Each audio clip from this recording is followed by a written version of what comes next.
verses 1 to 2. So we'll read Genesis chapter 11, verse 1 to 4. We'll read in the name of the Lord. Amen. Now the whole earth had one language and one speech. And it came to pass, as they journeyed from the east, that they found a plain in the land of Shinar, and they dwelt there. Then they said to one another, "Come, let us make bricks and bake them thoroughly." They had bricks for stone, and they had asphalt for mortar. Then they said, "Come, let us build ourselves a city and a tower whose top is in the heavens. Let us make a name for ourselves." Amen. Let us make a name for ourselves. Acha tujijengee jina. Mwanzo 12. Genesis chapter 12. Wa kwanza hadi wa pili. Verse 1 to 2. Inasema hivi.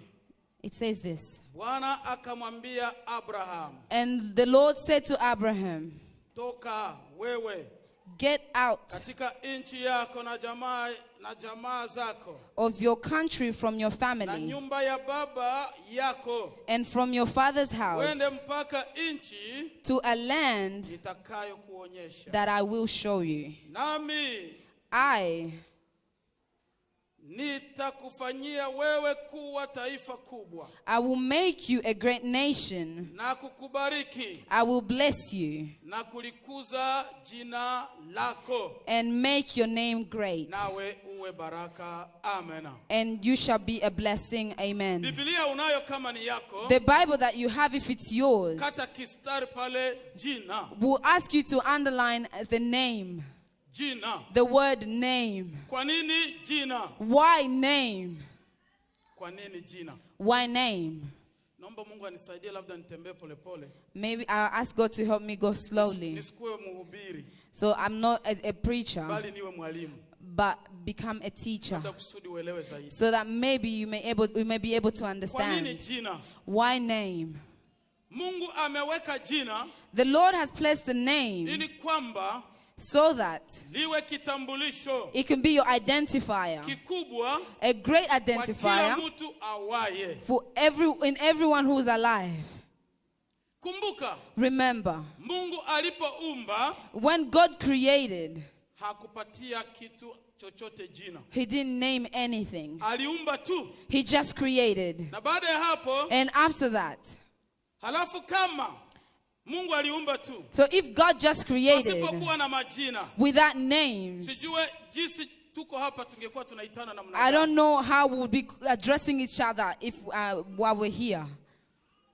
Sijue tungekuwa tunaitana namna I don't gani. know what we would call each Labda other. tungekuwa tunasema wa mrefu, We say the tall one, wa mfupi, the short one, wa mwekunda, the light-skinned wa one, mweusi. the dark-skinned one. Sasa kama wa mweusi wako 100, So if there's 1,000 dark-skinned people, are they all going to au go? kama wa wekunda wako 10, wote Or if the wataenda. light-skinned people are 10, are they all going to go? Pamoja na hayo, And with that, ikabidi kuanzia kwa Adam. it had to start from Adam. Adam kama vile mwanzilishi wa jina. Adam as the one who started the Yeye ndiye name. alianza kupana He majina. started naming things. Akampanga Hawa. He named his wife Eve. Maana ya Hawa, The meaning of Eve mama wa wengi. is the mother of all. Ataitwa mwanamke And she was called a woman kwa sababu because ametoka ndani ya mwanaume. she came from a man. Alafu Mungu akamupa Adam exams kubwa. And God gave Adam a great exam, a great Haya test. yote ambayo nimeumba, And he said, all this that I've created, uipatie majina. name them. Na yale majina Adamu aliyoipana, And the names that Adam gave, hakika ukiyatazama, and truly if you look at it, utaona inafanana. you see that they're similar. Ukiangalia bata, If you see a duck, inafanana tu bata. it just looks like a duck. Ukiangalia kuku, If you see a chicken, inafanana tu kuku. it just looks like a chicken. Ukiangalia ng'ombe, And if you look at a cow, inafanana tu ng'ombe. it just looks like a cow. Jina la Bwana libarikiwe. Praise the name of the Lord. Adam ndiye mwanzilishaji wa kupana majina. Adam is the initiator of name giving. Alafu sasa, and then, ukitazama katika Israeli, if you look in Israel, mtoto alipozaliwa, when a child was born, lazima apewe jina. they had to be given a name. Na yule ambaye alikuwa na haki ya kupana jina, and the one who had the right to name the child alikuwa baba. was the father. Alikuwa baba. Was the father. Ndiye alikuwa na haki. And he had the right. Mama naye yuko hapo. The mother is here. Kwa kupanga jina, but to name a child, ilikuwa baba. It was the father's right. Sijua una watoto wangapi ambao bibi yako alipatia majina? I don't know how many kids you have that your wife named. Sijui. I don't know. Na aliyeruhusiwa kupana jina kama tumesema. And the one who was allowed to give name as we said was the father. Remember John, when John the Baptist was born. Alikuwa kuhani mkuu. He was a great prophet. Alikuwa amezeeka. He was an elderly. Lakini malaika Gabriel, but angel Gabriel, akakuja akamwambia kwamba mke wake atawewa mimba. He came and told the wife that your child will, your wife will.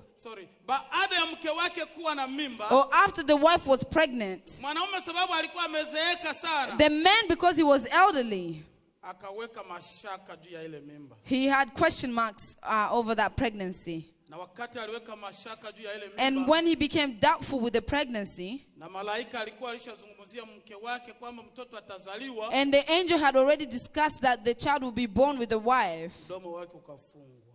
His mouth was shut. Because he doubted. Alafu, and then Yohana Mbatizaji akazaliwa. John the Baptist was born. Baba tayari kinywa ilishafungana. The father was mute. Kwa Israeli, baba ndiye anastahili kupana jina. In Israel, the father is meant to give the name. Nani atampatia jina? So who was going to name the child? Wazee wakakutanana. The elders met together. And they said, we need to meet to see how this child will receive a name. Because all the others didn't know that the child already had a name. And he had to be made official. In the meeting, the father was also there. They're speaking, but the father couldn't speak. And when they talked, the father took, we don't know the type of pens they had back then, but they said he wrote down. And when he wrote down, the name he wrote was John. And then he read it and said John. And straight away, he was free. Hallelujah. Amen. Hallelujah. Amen. There's a secret in the name. It needs for you as a person to know that there's blessing within your name. And here we're going to discuss the types of names. There's so many different types of names that I will not go deep into, but there are a few that we'll discuss today. The first type of name is the name you are given by your parents.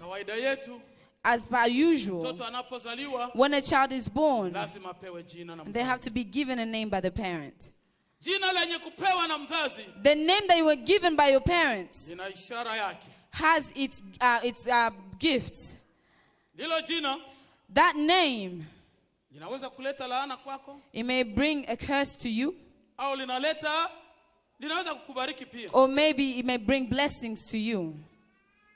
It may be it might make you captive. Your captivity may start by your name. Laana ya mtu inaweza kuanzia kwa jina lake. A curse of a person could start from their name. Na baraka za mtu pia zinaweza kuanzia And the kwa jina blessings yake. also start from the name. Sijui kama tuko pamoja. I don't know if we're together. Alafu unakuta kuna yale majina ambayo ukiyasikia And then you find that there are those names that if you hear them, utaanza kujiuliza, you start asking yourself, mzazi aliyepana majina these haya parents who gave the child this name, alifikiria nini? what were they thinking? Wamoja wanaitwa Some are called basi na ndugu. those who have no family. Na ukitazama huyo mtoto hakika, And if you look at that child, you will see that truly they don't have any family. Wengine wanaitwa tumbo ikulume. And the others are called my stomach hurt. Sasa kama mama aliluma na tumbo sana, So if the mother was in pain during labor, does that mean the child has to go through the same pain? Wengine wanaitwa dagaa. And the others are called fish. Hata nakula namna gani, Even if they eat, yeye iko tu hivyo hivyo. they will just stay like that. Wengine wanaitwa sababu And others are called mzazi anazalaka watoto wanakufa kufa just because the parent anasema huyu mtoto ndio has. ya kuumbua. Ya kuumbua means na huyu naye kwenda tu naye ataenda. Oh, so if just because the parents always has miscarriages, they name you, even if this one wants to go, they can go. And others are called for just for free. For free. Wengine wanaitwa kibibi. And others are called kibibi pale. they say just the girl. Wengine wanaitwa kabwana.